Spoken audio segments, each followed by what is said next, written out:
Okay, I'm here. I know this is all looking a bit different. Why do I have a book that says full of daddies there and I'm on a pink chair? I'm not going to be able to beat the allegations, I'll be honest. I've heard a few of the allegations online and it kind of is what it is. But it will all become clear. I'll give you a little sneak reason as to why this is the way that it is. One, I've moved house. It's amazing. I'm in a house. I was in a flat before where I was on a little rinky-dink table, and now I've moved house and I'm with my girlfriend, and we have plans to do some streaming together. Not just football or football games related, but mainly gaming and reacting and like make an old channel. Like you'll hear all about it. I'm sure you will. But for now, I'm having to use her chair and my desk is over there. You know, you'll get used to it because we need to build this out. But if you've got any ideas on what you want to see over there or anything if you have anything that I could put over there, let me know, all right? Because it's all new. But look, we could talk about my sexuality and my or perceived sexuality and or the house or any of the plans in another time. Right now, we're here to talk about Matheus Cunha. More specifically, Matheus Cunha to Manchester United. Here we go. I'm a couple of days late to it, but there's been a lot of talk around it, as you would expect there to be. But I want to give a bit more of a, as we do on this channel, a level-headed reasoned argument as to why I think this is a very good deal for Manchester United. And before I get into it, drop a follow on the channel. What are you doing? Subscribe. I think today we just clicked over 3.9k subscribers. Now we're trying to hit the magic 5k, people. And I'm going to be doing a lot more lives as well, because one thing I've noticed from what you guys have said in the comments, yes, I read them all, is you want me to do, like, let's say with the Garnacho situation, you want me to do like a live stream while, you know, going and talking about it. So I'm hearing everything you're saying. All you have to do is subscribe, get in the comments, like the videos if you're liking them, comment if you want me to do something different.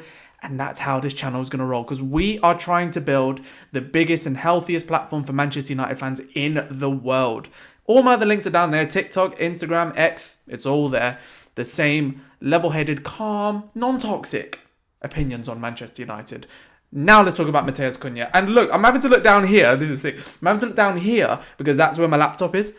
And I'm having to, like, you know, get some, what's it, sharp? I'm having to get some, like, stats for you. Now, I don't like stats. Can I just get that off the bat? I really dislike stats. But when I was kind of making the plan for this video, I thought, okay, there has to be, you can't just say a player's going to come in and completely transform Manchester United. Or you can say that, actually, but you have to say where.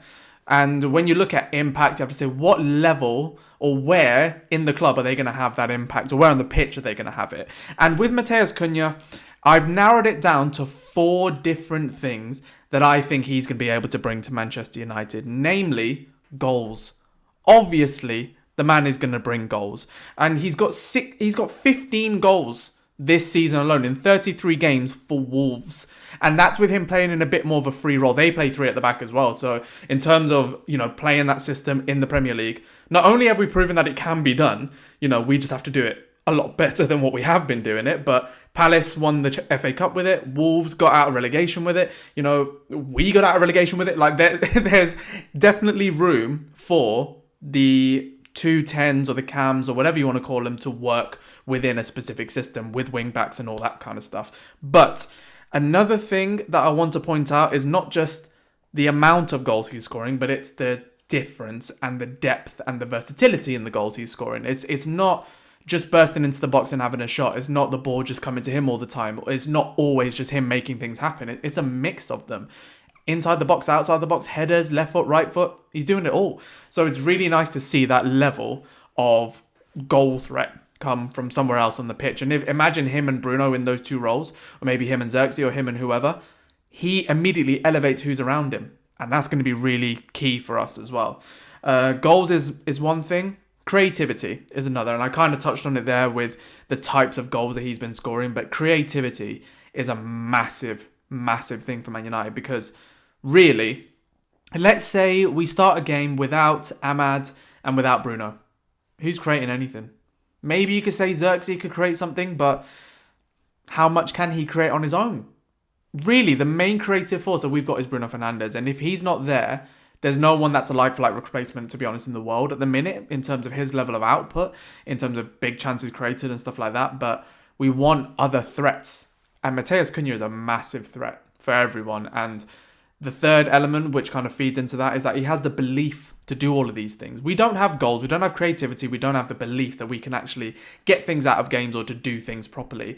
Unless the crowd lift us or something happens in the game. You know, I don't want to bring up the Europa League. You look at Lyon, you know, that shouldn't have happened, but it did because it's us. And we had a few kind of incidents like that throughout the season, really, and definitely in the last 3 or 4 years when we have actually been winning some things. It's just this season that we didn't. And, you know, it's those 3 things are massive. But also, I think probably the fourth is the biggest. In my opinion, it's the biggest.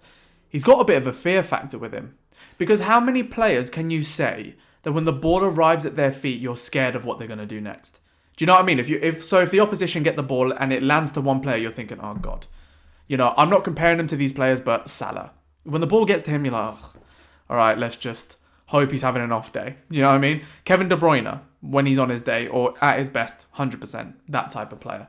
You know, Cole Palmer to a certain degree. You think, oh, don't give him too much space on it because you're afraid of what he's going to do with it.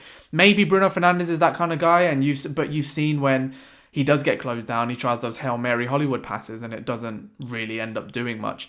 But Matheus Cunha, he gets the ball at his feet and he gets his head down and he's running at you. You're scared because he's physical, he's strong, he's quick. He's very quick. Quickness of thought, quickness in the feet.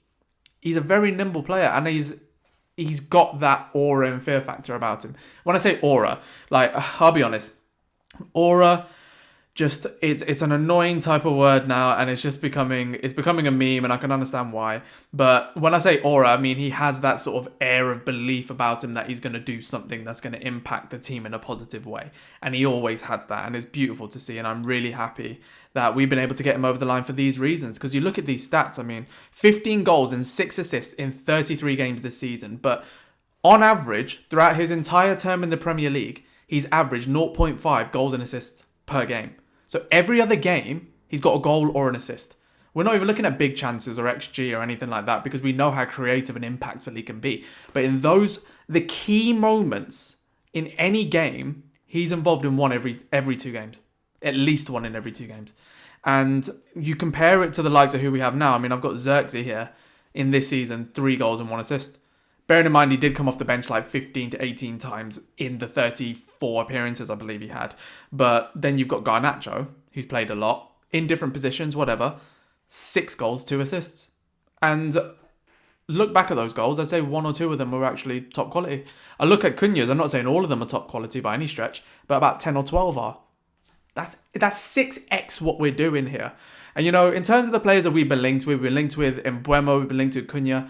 Like, Cunha and Mbeumo, if their goals just magically came to Man United this season, we'd finish like 5th.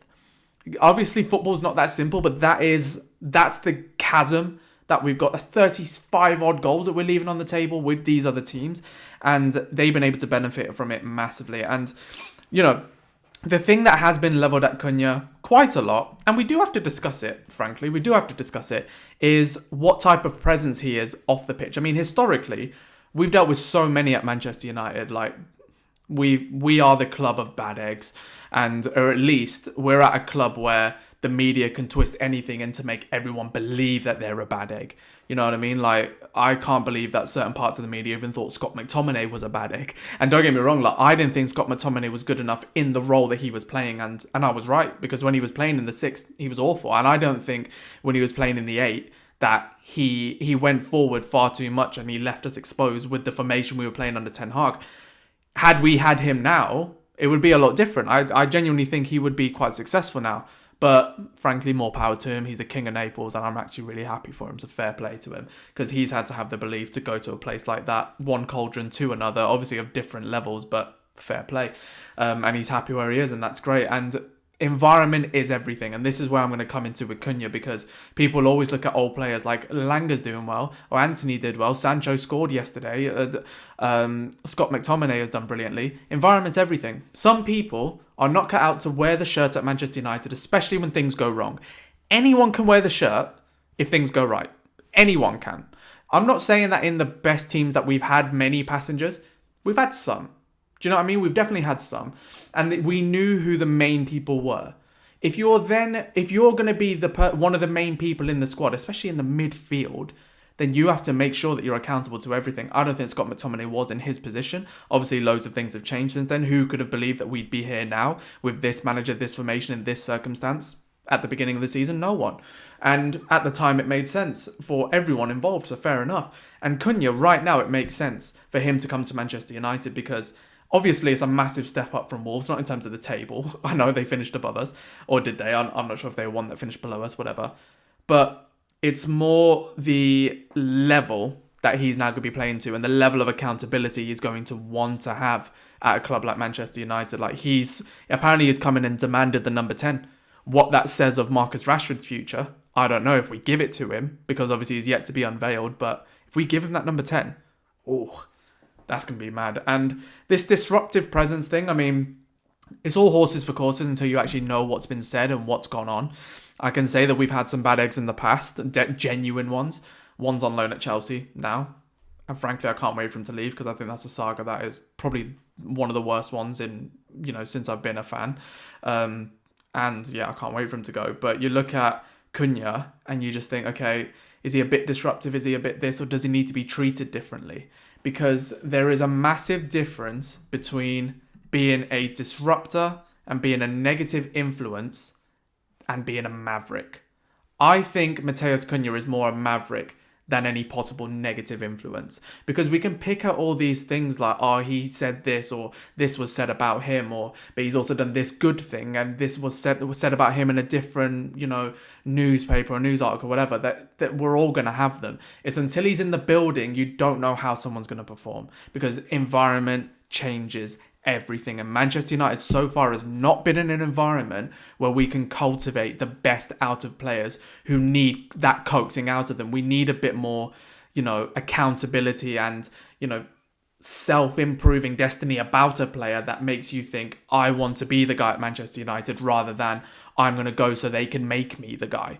We need people who are going to come in and say, this is where the club is, it shouldn't be there, I'm going to help get them to where they need to be. And we haven't had enough of that. And at the same time, there are players who do elevate in this sea of issues, and Bruno Fernandes has obviously been one of them. It's on the whole anyway. And you just hope that Matheus Cunha can do that. And I think it's one of those situations where everyone's going to have their opinions on the manager. And right now, in my opinion, I'm Amorim in.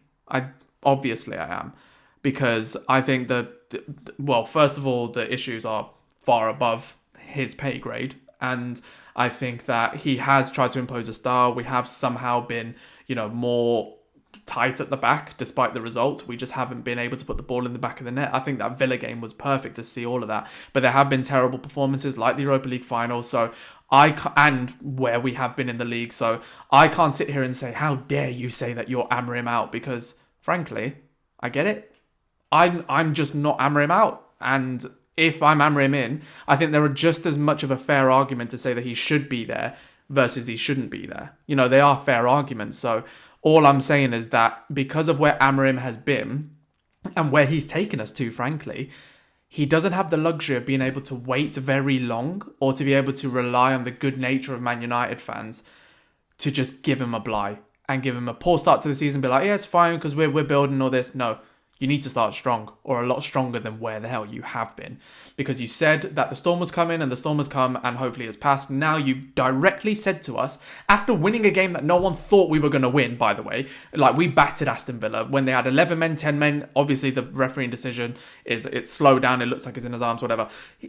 We battered them, and we won 2-0 against a side that was going for the Champions League. We play like that in every game, we are a Champions League team, all of a sudden.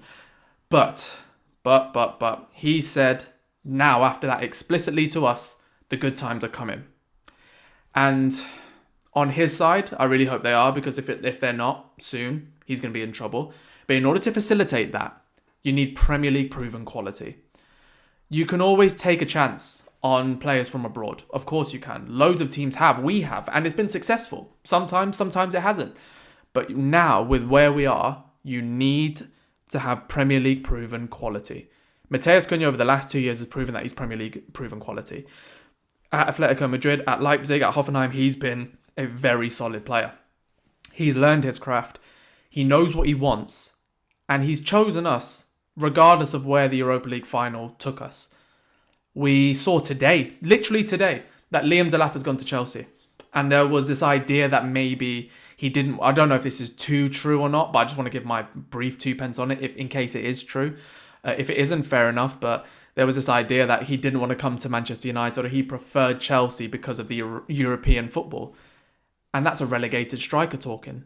Do you know what I mean? Like, I don't get where a relegated striker comes off of saying, you need to do this because I've done that. It's like, no, you got relegated and you had no pressure. Now you're going to come into a culture of pressure. So we'll see where Delap gets to. And just for the record, I think Delap's a very good striker, and I would have actually liked to have him at United. Leading the line, I don't know if he's ready. But who knows? No one knows. So let's just see where he gets to. But Matheus Cunha, he's at the age, he's just turned 26 yesterday. He's at the age where he's about to reach the prime of his career, and he's signing a long-term contract to promise the prime years of his career to the rebuild of Manchester United under Ruben Amorim. That, for me, is a huge indication on where the club is going and where our future is under Amorim, because we can all have our views on it, but that's a massive statement of intent from INEOS as our first signing. And it's also a massive statement of intent from the manager to know that he's still got the pull to do that, as well as Manchester United have the pull to do that. So overall, I'm massively excited by this Cunha deal. I'm not going to lie to you. I think it's a fantastic signing. £62.5 million, paid over 3 instalments, so about 20.8 of it is going to go to this season's transfer budget. That frees up a lot of money to still get some more deals done. Hopefully, I'm sat here next week or so doing another video on Bryan Mbeumo, on his Here We Go, and that he's coming to Man United. But until that happens, I will see you on the next video. And I want you to tell me what you think of this Matheus Cunha deal, where you think he will slot in. And also, I don't want to hear anything about who he's going to replace in the squad or this, that. That's kind of been our problem. I've seen people look at the Mbeumo deal as an example and be like, where's Amad going to play? Play them both. Mbeumo further forward, Amad back, switch them. Or drop Amad, play Mbeumo, drop Mbeumo, play Amad. We don't have any depth in quality. And realistically, in this rebuild, in this summer, as my parting statement on what I want, if, like, hopefully this Cunha deal is sorted, because it's Here We Gone, like, I need to see him in the shirt until I believe it. But ultimately, I want us to get out at least 12 to 15 players. Amorim in his first season in Sporting got out 17 of those players. And then bring in 5 or 6 good quality players. It doesn't have to be the most expensive players, like Delap would have been about 30 million quid. But good quality players that will immediately lift the physical, the technical, whatever flaws of the team that we need. Because that's what Manchester United need right now. And then promote the academy, because we've got some really good ones in there. So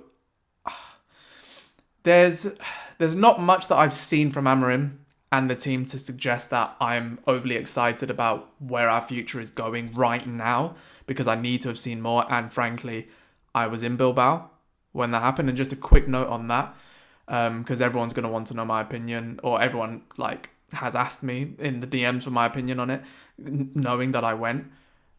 I was heartbroken, and I was more heartbroken for the fans that had travelled hours, if not days, to get there. Some of them roughed it, slept on the streets, and were treated to a turgid, rank performance from every Man United player, bar Lenny Yoro and maybe Patrick Dorgu. But every single senior player can look at that and hold their heads in shame, because I thought they were disgusting. And I thought that we as the fans, and I still think we as the fans, deserve better than what we got. And it still hurts. You can hear by my voice, it still hurts. And that's why I want to be able to look at these deals and be like, yeah, it's great, but let's face it, that had we won it, we'd have probably got Delap straight in. We'd have probably got Mbeumo by now. And Cunha is already sorted. So this has set our rebuild back by about 2 or 3 years, that one game. And my focus now, get rid of the players who aren't ready for the rebuild, whoever that is, and I'll make various videos depending on it going forward, and bring in people who are. Matheus Cunha, whatever you want to say about him, that is a top quality Premier League proven player who's courted by many other teams in the league, has decided that he wants to be part of our rebuild. And that's good enough for me. So let me know what you think of the setup obviously. Let me know what you think I should do with it, because I'll kind of be stationed over there. Like, my desk is there. I bought a black one. I'm on a pink one right now. I bought a black one over there. We're going to have loads of like cool stuff set up as well for like a proper backdrop. So you just let me know what you want to see from that. And like I said, we're going to be gaming. So if there's any games you want to see, get in there. But most importantly, subscribe. I want us to hit 5K in the transfer market, in the transfer window. And then I want to hit 10K before the start of the season. Really, I want to hit 10K before the start of the season. I do. We're at 3.9. Let's get to 10. Come on. But that starts with getting me to 5. And I'll have a big giveaway planned at 10K once that's done. Maybe a small one at 5, if we can get there shortly. So please subscribe if you're new, and follow on all the socials below, whichever one you prefer watching. And Matheus Cunha, here we go.